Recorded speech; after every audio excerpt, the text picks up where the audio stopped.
Hi, I'm George Norrie, and welcome to our Coast to Coast AM YouTube channel. Have fun, tell your friends, and share us with everyone.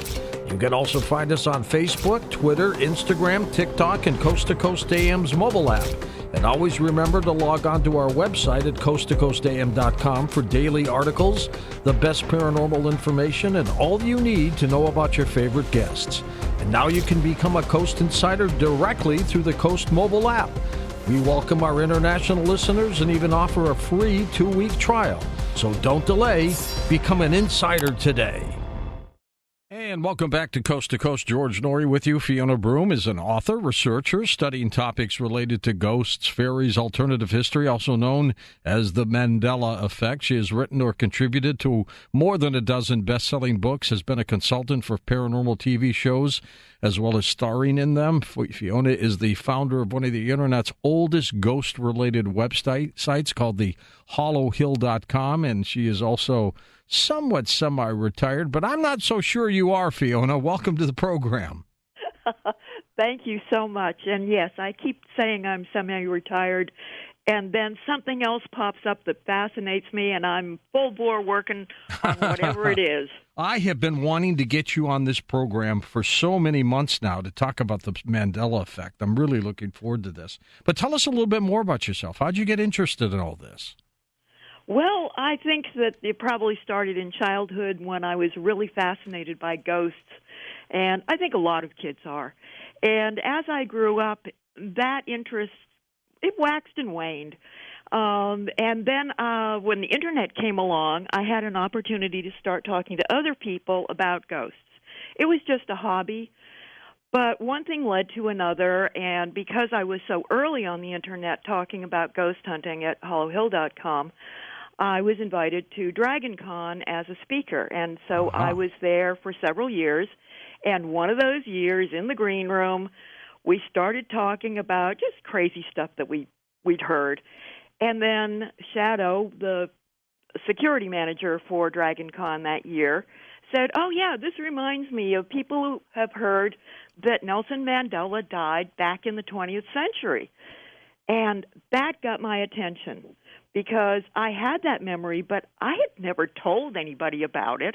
It was just one of those things that I thought I must have misremembered.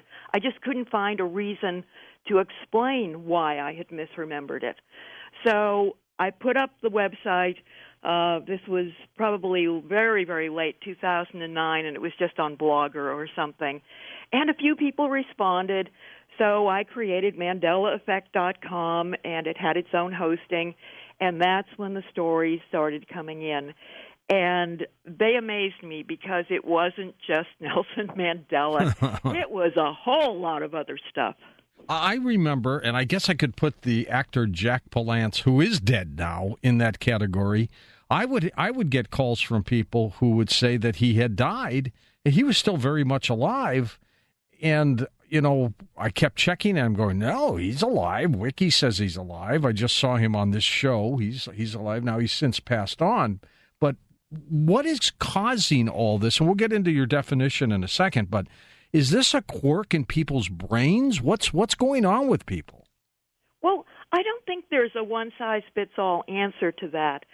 I think that there are some situations where it was an obituary that appeared in the news that was a mistake or something like that, or it was a confusion or an April Fool's joke or something like that.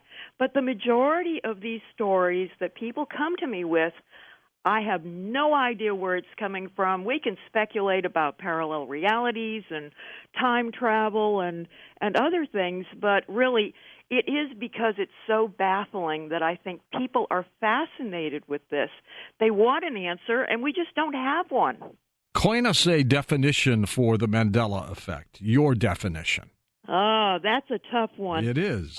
Yeah, basically I sum it up as a pattern of consistent memories that don't seem to have any foundation in our reality, but people remember them so clearly. It's not like, you come home and you put your keys down and then you go looking for them and they're not where you left them, and you think, oh, gosh, how did I forget that? And you dismiss it. This is different. It's something that sticks with people. they know they remember it. They remember talking about it with their aunt, or, like in the Nelson Mandela situation, they remember seeing the funeral on TV day after day after day, the coverage. And it's something that just does not seem to go away. So that's what makes the Mandela effect different from simply forgetting where you left your keys so many times when you come home from work. This is your first time on the program. We've got to get you back more often. You're very good about what you talk about. I'm impressed. I'm impressed. Thank you. And we could talk about ghosts and everything else. So the Mandela effect, though, it's not just a quirk of misremembering things, is it?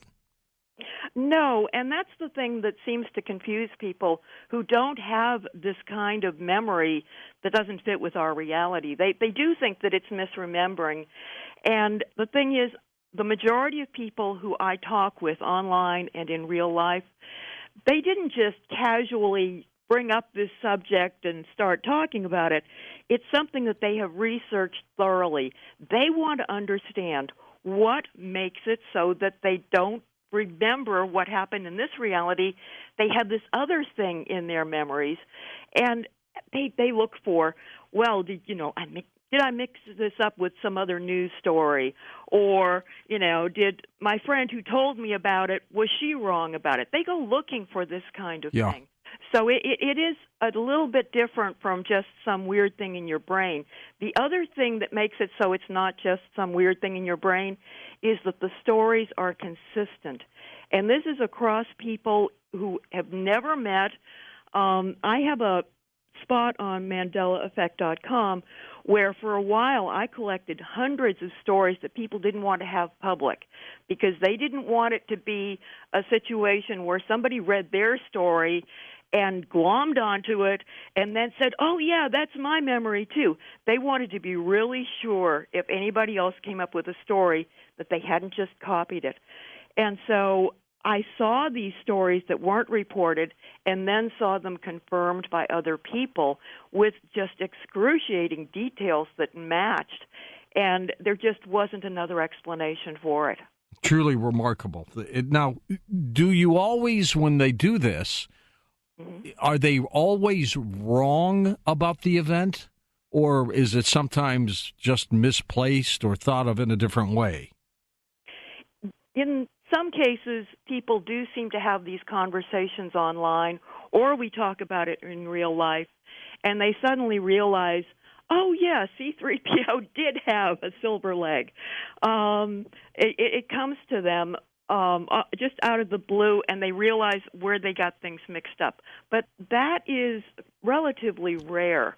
In most cases, it just seems to continue on, where suddenly we have more people joining the conversation, and they all remember this same thing specifically. Sometimes, Fiona, when you come home, you put your keys on the table and you wander around the house, and then you come back for your keys. They're gone. You can't find them. And you put them there, and then you look around, and they're back to where they were when you first walked in. Is that is that like the Mandela effect, or is that something else? To be perfectly honest, and this takes us in a different direction, that's consistent with reports of fairies. Not Tinkerbell. Right. Well, it could be Tinkerbell, I suppose. But traditional fairies are like full-size people. They're just in this kind of parallel reality thing. They come in and out of our world. And they seem to be mischievous, and they seem to move things around. Oh, boy. That takes us in a totally different direction. We'll talk about a little bit of that. You're on for a couple hours, so we've got lots to talk about tonight. That's amazing. And you've got a couple websites. You've got one with your name, Fiona Broome, BROOME.com, and then you got MandelaEffect.com? Yes. Okay, great. And we've got those linked up at coasttocoastam.com as well. Now, with the Mandela effect, did anybody ever get to Nelson Mandela when he was alive and just say, this weird thing is happening about you? Do you think he knew about this? I have no idea. I kind of hope that he didn't, because I wouldn't want somebody coming up to me and going, oh, I heard that you died. I mean, exactly. That would be a terrible thing. As far as I know, there's no reason for me to suspect that he even heard about this. He had more important things, politics, civil rights, that kind of thing. So as far as I know, He didn't know, but I really have no idea. Does social media and the internet contribute to this? Because, one story leads to another, and then it's all over the place. Unfortunately, that does happen, and that makes this study kind of murky because we don't know how many people want to be part of it, so they go looking for a story that they can grab and run with. We don't know how many people are trolls who are putting these stories online and then coming back in different identities, making it seem like lots of people believe, for example, that's a terrible story about Sylvester Stallone. These stories seem to pop up and they can be copied, and that's one of the difficulties of working with this entirely online is we don't always know if it's a troll, if it's somebody who is just plain making this up for the fun of it. To me, that's kind of sick, but it happens. It's the Internet.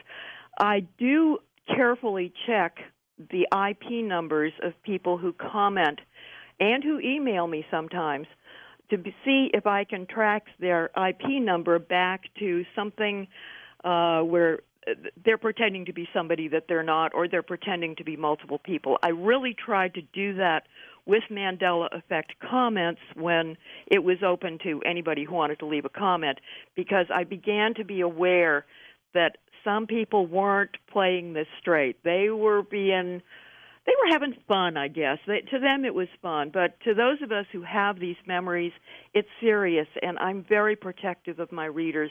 I don't like people jerking them around and then saying, gotcha, that kind of thing going on. But it does seem to proliferate on its own online, and I have no way of measuring how many of these people legitimately have those memories and how many just want to be part of something that became so popular so quickly once it did that it still amazes me that so many people know about the Mandela Effect. We've talked about parallel universes in the multiverse. Is it possible that Nelson Mandela died in one universe but didn't die in ours at that time, and somehow they got crossed over?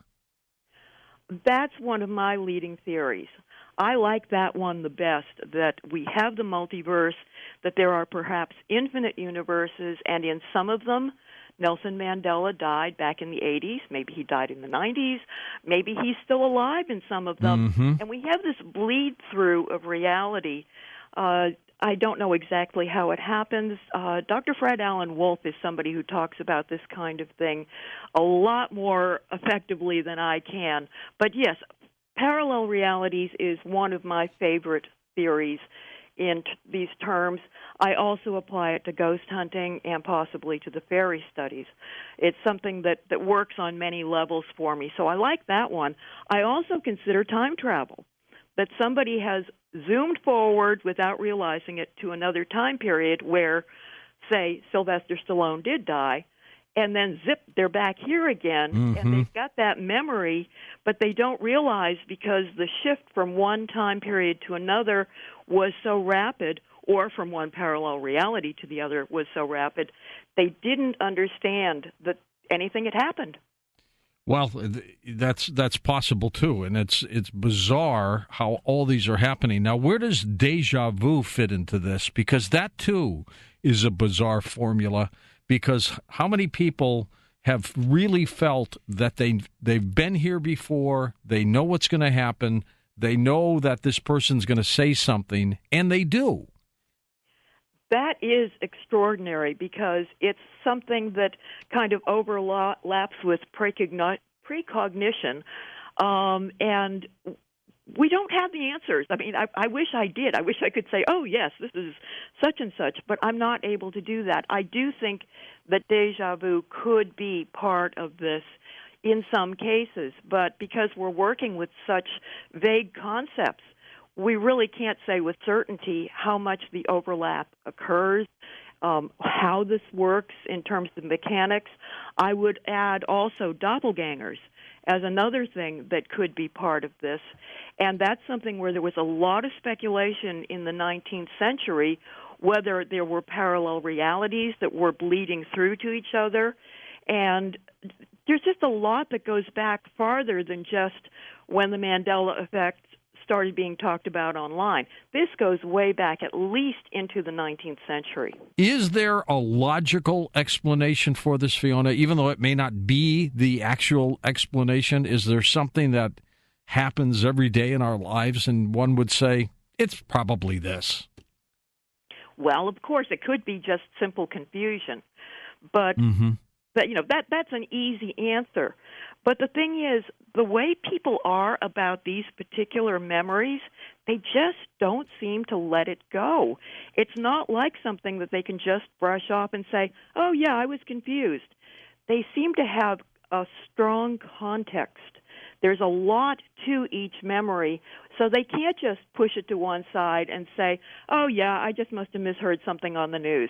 It just doesn't go away, and that to me is the thing that connects Mandela effect memories more than almost anything else, is that nagging doubt that people have.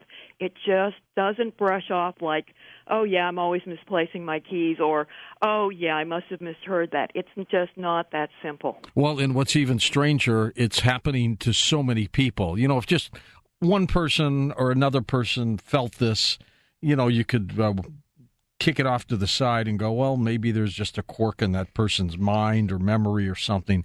But so many people are doing this now. They are, and that's something else that I find fascinating, because there is a way that people talk about these memories. Now, this takes me back to when I used to edit theses and reports at MIT, and I would get used to the way that people talk about things when they believe it and they know it, and when they wander off into theories that they're hoping somebody else is going to believe and invite them to speak or, be a consultant. There's just something about the way people talk about these memories that has a different language to it in a way. The words they're richer. They have more adjectives. They have more adverbs. It's a structure that I see as a former editor that is very difficult to explain to other people who have not edited. But people talk differently. They use different words when they take something very seriously, as opposed to when it's just maybe this is true, maybe it's not. What about the psychic realm? Is it possible that so many people are psychically inclined that they're picking up stuff like this?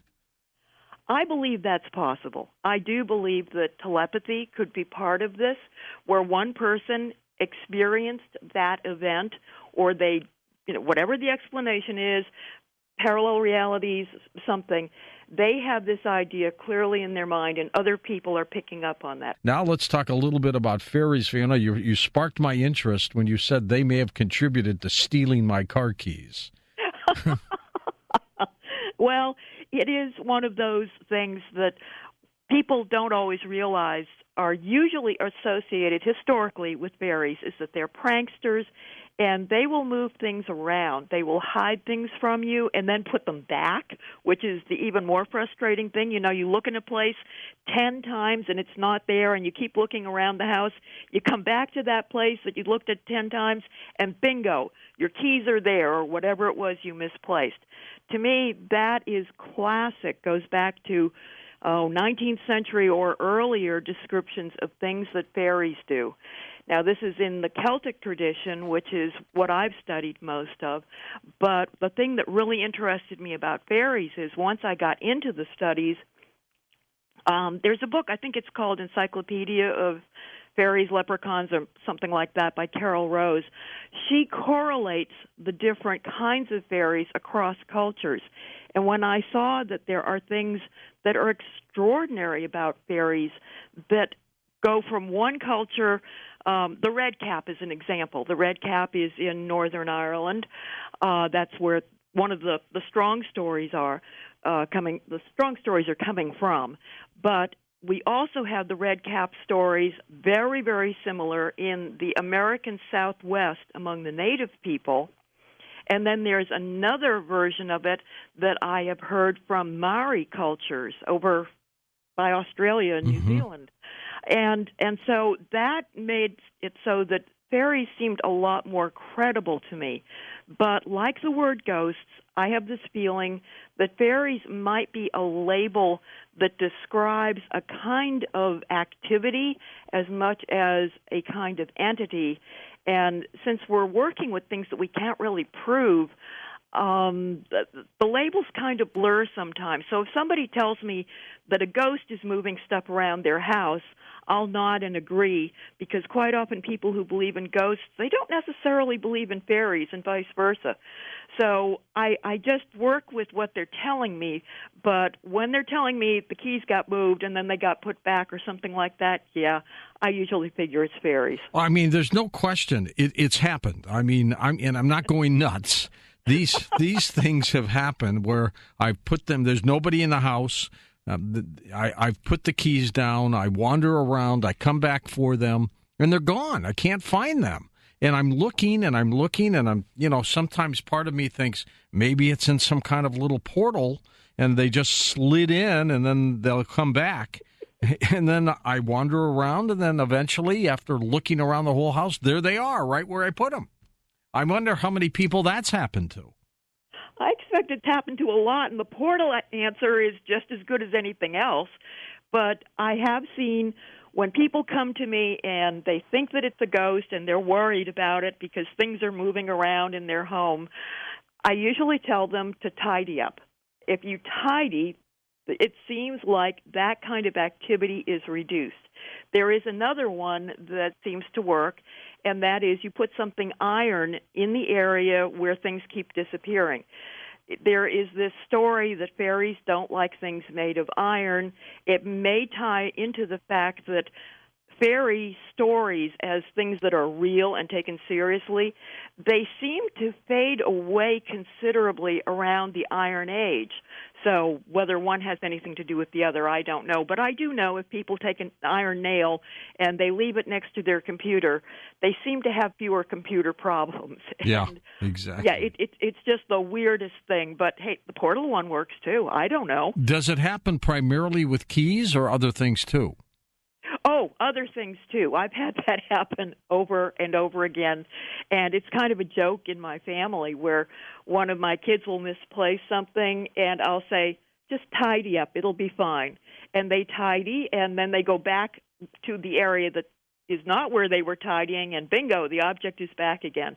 We joke about it, but in a way, we kind of take it seriously, too. Are these fairies what the Irish called little people or leprechauns? Yes and no. There is this mystique, particularly among older Irish people, that if you talk about fairies the way they really are, that they will come after you, that bad things could happen. Now, this is a belief that's pretty much faded away by now, but they would talk about them as the little people when, in fact, fairies in Ireland are the same size as normal people or even much bigger. You have the Giant's Causeway, which are those huge stones that go between Northern Ireland and Scotland. And in past times, they believed that fairies were so large that they actually could step from one of those huge stones to the next one, to the next one, and cross from Northern Ireland up to Scotland as if it was nothing. How did we get the stories of Little Tinkerbell with little wings, those kind of fairies? Was that just made up, animation made up in Hollywood, or what? Well, that's been promoted in Hollywood, but there is this other belief that fairies being mischievous, they also can shrink themselves down, and that there are some that are genuinely small. It's just they're in the minority, the Tinkerbell kind, the leprechaun kind that are very short. That fairies maybe can shapeshift and change size. It might be that there are totally different varieties, and some of them are always small. But that is not just a Hollywood thing. That does go back throughout history. And if you go into the late 19th century literature, when there were a lot of books about fairies and things in that genre, I guess. It's hard to put a label on this. You'll see them described as small, and that the stories of people seeing the tiny ones are very specific. There was a story from the late 19th century where they watched a bunch of little tiny fairies acting out a funeral. And then the person, well, the fairy that was supposed to be dead, suddenly sat up, and everybody laughed and went back to what they were doing. There is a belief that fairies don't die. Have you ever seen that photograph from the 1917 era called the Cottingley Fairies? Oh, yeah. That is amazing. Now, they look like cutouts to me, but, oh, yes. I mean, this is before Photoshop and anything. There's a picture of a little girl with these little fairies all around her, and it's really remarkable. It really is. It is remarkable, and at the time they did believe that those pictures were real. Now, the two girls who saw the fairies and who were involved in the picture taking, one of them did say that they faked them. The other one said, well, yeah, some of them were faked, but it's because we wanted to show people what we were seeing. And even to her deathbed, she insisted that that is exactly what they had seen. It's just, yes, some of their photos weren't exactly real. They were cutouts from books. But others, I believe, were real. And to me, that's quite a thing when somebody, even to their deathbed, insists, no, it wasn't a hoax. Yeah, one of the photographers said that the last photograph was authentic, was the real deal. Yes. You know, who knows? Exactly. Who knows? But it's an amazing photograph, and maybe I can have Lex post it on our website. If he has some time, he can pull that picture. Because this was, again, done in 1917. They didn't have computers then to play around with these pictures. No, and the plates were examined by people trying to find something that would identify how it had been faked. And that's why people like Conan Doyle went out on a limb and said, no, this stuff is real. And even Houdini was somebody who seemed to suggest that he thought they were real as well. And so for Houdini to say something like that, that was really interesting. If they are the real deal, where are they coming from, in your opinion? Are they just a part of, life, our natural existence on this planet? Or are they physical? Are they not? What do you think they are? I believe that they are physical. There are stories in Ireland where they came from the north, but in the Irish language, the north also could mean from the sky. It's up. North is up, the sky is up. That's the way that language can work, at least back long time ago. I do think that they probably have a physical component, but to me, I have seen one, and so I've seen a few. They seem to bleed in and out of our reality, so I think that they are able to go into perhaps a parallel reality and then come back to us. The name of my website, Hollow Hill, that's originally from my fairy studies because in Ireland they talk about the Tuatha De Danann, which was their name for the fairies, retiring to the Hollow Hills so that they are still in Ireland, but they are in these hills like, Glastonbury Tor in England is an example where they talk about the fairies living inside the Tor just like King Arthur may be inside there. And it's a wonderful series of stories. We don't know how many of them to take literally, but because I have seen a full-size fairy fairly close, from about 10 feet away, I believe that they have a physical component. My eyes aren't that weird. Some say we live in a digital world, a digital universe. Is it conceivable that if we do, that's what these are, digital effects? Oh, sure. That's one of the theories for the Mandela effect is we're in a holodeck. Yeah. And sometimes the holodeck gets glitches, and so things appear, and then they're gone, and it's just such a fantastical thing to talk about because so many of these theories, to me, are just plain fun. It's not that I'm not taking them seriously, but they're great ideas. This makes this an adventure. I love this. It is a great adventure, and you're going to get some great phone calls, too, questions and stories, I'm sure, about all of this, including the Mandela effect and everything else. So, I mean, if people start saying, Gosh, I thought President Trump met with the North Korean leader years ago. Would you put that in that kind of category? It depends on how they say it. It's a lot of this is contextual, because like I was trying to say earlier, and it's difficult to articulate this. There is a certain way that people talk about things that are real to them, that they are very sincere about. And then when they start bringing in a context, and even when they repeat themselves, it's always the same context. That's where I take it seriously. Other people, maybe they just want to be part of it. Maybe they misunderstood something. Maybe they were mixing Donald Trump up with Dennis Rodman. I don't know. That would be a stretch, but no pun intended. I don't know, and it's impossible for me to evaluate people's stories personally. I can guess based on how they say things, but the fact is, like with ghosts, like with fairies, the Mandela effect is something that the person's own experience either confirms or makes them uncertain about what it is they think they witnessed. And ultimately, I still think it has to go back to what they believe and what truly, in their heart of hearts, makes sense to them. Do you ever have the Mandela effect happen to a family where more than one person goes through the same thing? Oh, yes. In fact, that's some of the most amazing evidence is I met a couple at DragonCon, and they had both sworn that they saw Chakotay die in a Star Trek episode and then come back alive a few episodes later with no explanation. And I was there when they talked to Robert Beltran about this, and they both had the exact same story. And he sat there and went, I have no idea what you're talking about. That was never in a script. Never happened. Never happened.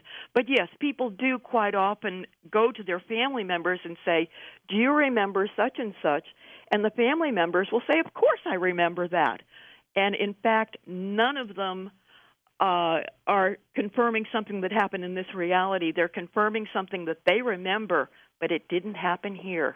It's just amazing how this all happens. And there's either a quirk in the human mind or there's something very real to all of this. And I don't think everybody's nuts, Fiona. I don't. No. If I thought they were nuts, I would have shut down the website long ago. I don't. You talk about markers. What are they? Oh, markers are fascinating. And I don't mean Vegas markers. Markers are something that seem to appear around the time of a Mandela effect. It's something that people see and remember. It's almost a Mandela effect in itself. It started when somebody mentioned that he had seen the Chevron sign, the Chevron gas station. The big one, Yeah, the red and the blue. He had seen one of the Chevron signs around the time that he had a Mandela effect experience. And he had noticed how weird it was that it was a red chevron above and then a blue one below. And he was one of those people that remembered, no, it's usually the blue above and the red below. He spotted something about that was different. And as soon as that red-blue mix-up, or whatever you want to call it, entered the conversation, all of a sudden people were talking about both red and blue as markers, and then A and E as markers when they get switched around, which of course ties into the Berenstain Bears books, right, where it's the A and the E that got flipped. So I've tried to collect stories of these markers to see how much is consistent, whether it might indicate a portal, it might indicate something related to the Mandela effect, something that predicts it, or I don't even know what to do with it. But aside from the red and blue and the A and E, I don't have a lot of consistent stories there to be able to put a list up that says, if you notice one of these, it might be the Mandela effect. The Coast mobile app is now available for download on iPhones and Android devices. You can become an insider directly through this app. This is a great option for our international listeners, and new users will also receive a free 2-week trial.